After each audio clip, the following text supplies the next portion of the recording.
The United States has conducted an operation that killed Osama Bin Laden. These were the fateful words spoken by President Barack Obama on May 2, 2011.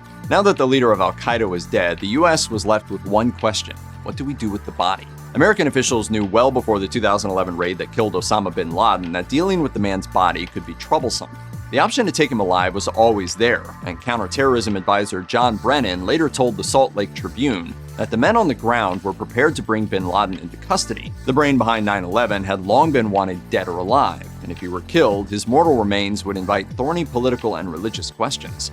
How, for one, would bin Laden's body be disposed of? Custom within Islam calls for a dead body to be buried as soon as possible, usually within 24 hours, and the body is to be washed and wrapped in cloth. Not observing proper rites could trigger calls for retribution, but any grave of Osama bin Laden's could also potentially act as a shrine for his followers. And then there was the issue of proof.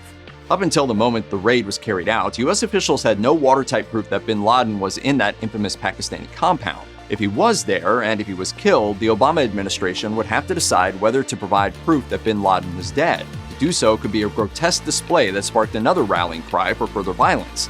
But releasing no proof could fuel conspiracy theories.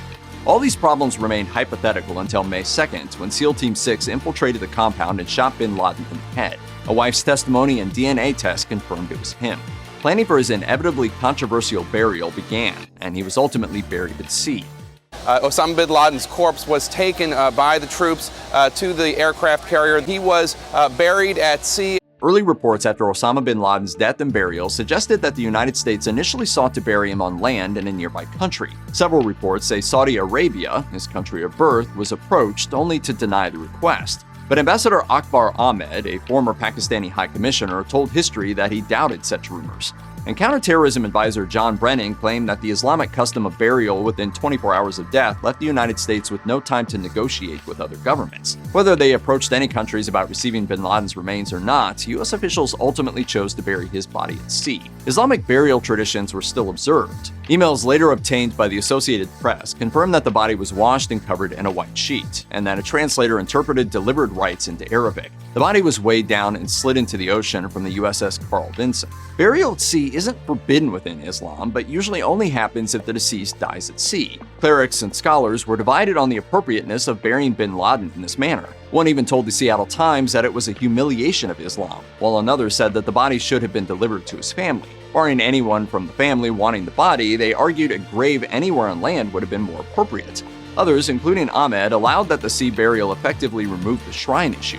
Shortly after Osama bin Laden's death, President Barack Obama decided against releasing photographic proof of the terrorist's identity, explaining to 60 Minutes that doing so might allow the images to be used as tools for propaganda or for the incitement to violence. Because you can create a conspiracy from just about anything, some felt that without photographic proof, there was room for doubt that bin Laden was really dead.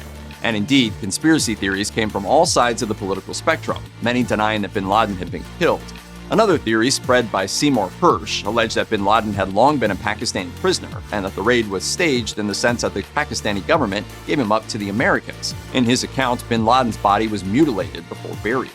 Hersh's story was fiercely denied by then CIA Deputy Director Michael Morell, and even congressional critics confirmed that bin Laden was indeed dead. But any photos have remained out of public sight, and legal efforts to compel their release have been unsuccessful since 2011.